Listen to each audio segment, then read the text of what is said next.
Oromiyaatti dhibeen koleeraa daran babal'achuun lubbuu galaafatu dhaabbanni mootummoota gamtoomanii ifa godhe. Dhibeen koleeraa Oromiyaa fi naannoo Somaaleetti dhoo'ee lubbuu namoota hedduu galaafate xiyyeeffannaa fi fala waakkatamuurraa ammas daran hammaachuun lubbuu gaaga'uu itti fufee jiraachuu gabaasni waajjira qindoomina dhimma namoomaa kan dhaabbata mootummoota gamtoomanii OCHA'n beeksise. Yeroo jalqabaatiif hagayya 27 bara 2022 godina Baalee Ona Harannaa Bulluqiitti ka'uun isaa kan eerame dhukkubni koleeraa yeroo ammaa Oromiyaa fi Somaaleetti sadarkaa yaaddessaatti ce'uun namoota miiliyoona 1 ol gaaga'eera jedha OCHA'n.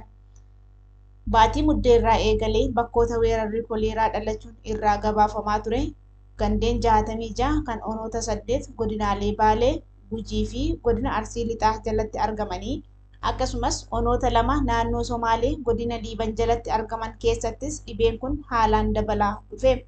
Gabaasni OCHA guraandhala 30 bara 2023 bahe naannolee kanneenitti namoonni 1055 koleeraan qabamuu fi kanneen 28 ta'an ammoo dhukkubichaan lubbuu dhabuu ibsee ture. Odeeffannoon ministeera eegumsa fayyaa fi qorannaa dirreetiin dhiyaate akka agarsiisutti haalli koleeraa hanga guraandhala 12 bara 2023 ammallee dabalaa kan jiru yoo ta'u, onni gooroo onoota namoonni baay'inaan dhibee koleeraatiin qabaman keessaa isa duraati jedhameera.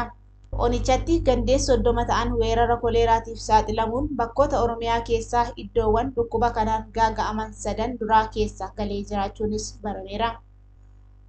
Haalli weerara koleeraa hawaasni sadarkaa biyyaalessaatti dandeettii deebii kennuu isaa akka ol guddisu gaafata kan jedhu gabaasni bahe kun weerarichi godinoota Baalee, onoota Harannaa Bulluq, Barbaree, Gurraa Dhaamolee, Madda Walaabuu, Dawwee, Qaachan, Gindhiirii fi godina Gujii Ona Girjaa fi godina Arsii Lixaa Ona Nansaboo keessatti daran babal'achuun lubbuu lammiilee gaaga'uu itti fufu addeessa.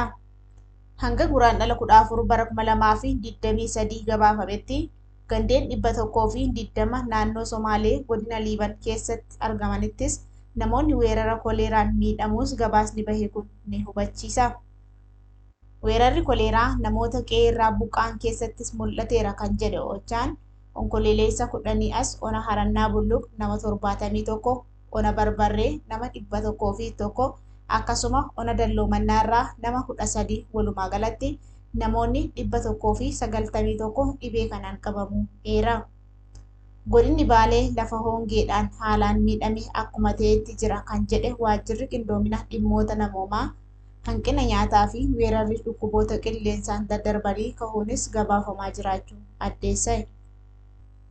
Walumaa galatti yeroo ammaa kana naannolee lameen keessatti namoonni miiliyoona 1 ol balaa hamaadhaaf saaxilamuu ibsee hamma yoonaatti Oromiyaa bakka lammiilee weerara koleeraatiin akkaan itti gaaga'aman akkuma ta'etti jira jedha. Weerarri vaayirasichaa yaaddoo gara onoota birootti babal'achuu uumee kan jiru yoo ta'u, keessumaa onoota goorootti caalaatti babal'ata jedhamee sodaatama. Sochii uummataa jabaa naannichatti mul'aturraa dhibeen kun bahaa fi kibba Oromiyaatti akkasumas naannolee akka kibba Itoophiyaa fi Somaalee babal'ata yaaddoo jedhu akka qabus OCHA'n ibseera. Akka gabaasaan buufanni fayyaa gooroo guraandhala 17 bara 2023 baasetti onichatti namoonni 216 dhibee kanaan qabamanii 15 giddugala wal'aansa koleeraa CTC kan seenan yoo ta'u, namoonni 4 ammoo du'anii jiru. Magaalaan Gooroo lafa sochiin diinagdee onoota 7 hirmaachisu jabaan itti gaggeeffamu yoo ta'u, kunis hiree vaayirasicha bakkoota kanneenitti tamsaasuuf jiru akkaan kan dabaludha. Kana malees magaalaan tun kanaan duras yeroo dhukkubni koleeraa Ona Gooroo keessatti dhoohee turetti sababii walitti hidhamiinsa daldala olaanaa ta'e qabduu fi walitti dhufeenyi onoota, godinootaa fi magaalota ollaa akkasumas Finfinnee waliin qabduun weeraricha to'achuuf rakkoo hamaa taate turte. Jiraattonni Barbaree fi Gooroo nama 200,000 fi 48,000 fi 517 ta'an weerara koleeraa kanaan balaaf saaxilamuu kan ibse yoo ta'u, dhukkubni ammayyuu furmaata waakkatame Ona Gooroo gandeen 30 keessatti uummata miidhaa kan jiru kun onoota ollaa kanneen akka Sinaanaa, Dawwee, Qaachanii fi Gindhiiritti babal'achuu danda'a sodaa jedhu uumeera jedha gabaasni OCHA'n tibbana baase kun. Weerarri koleeraa bara darbeerraa kaasee addatti godinaalee Oromiyaa 3 keessatti dho'uun ifatti labsamus qaama mootummaarraa furmaata dhabuutiin kan ka'e daranuu babal'atee bakkoota tana dura hin turres gahuudhaan lubbuu lammiilee galaafataa jira. Waajjirri qindoomina dhimmoota namoomaa kan dhaabbata mootummoota gamtoomanii OCHA'n gabaasa tibba darbe baaseen weerara kana ittisuuf tarkaanfiin gama mootummaatiin fudhatamu deeggarsa arjoomtotaa fi sochiin tola ooltotaa gahaa akka hin taane eeruun yeroon falli yoo godhamuu baate yaaddoo caalu akka uumuu malu akeekkachiisuun isaa ni yaadatama. Akkuma sana murni aangoorra jiru biltsiginnaan waraanaa fi beelaan uummata fixuutti dabalee weerara dhibee koleeraa lammiilee ajjeesaa jiru kan addunyaan iyyaa jirutti gurra cufatuurraa furmaata waakkatamee sadarkaa amma irra hamaa ta'etti ce'e.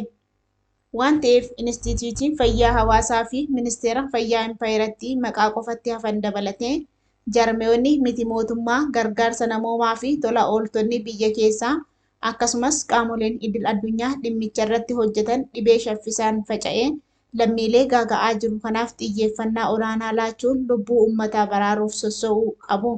Kanatti dabalee uummanni keenya hamma isaa danda'ameen wantoota yookaan sababoota dhibee kana babal'isan irraa jabinaan of tiksuu fi wal tiksuun weerara koleeraa haa ittisnuun dhaamsa keenya.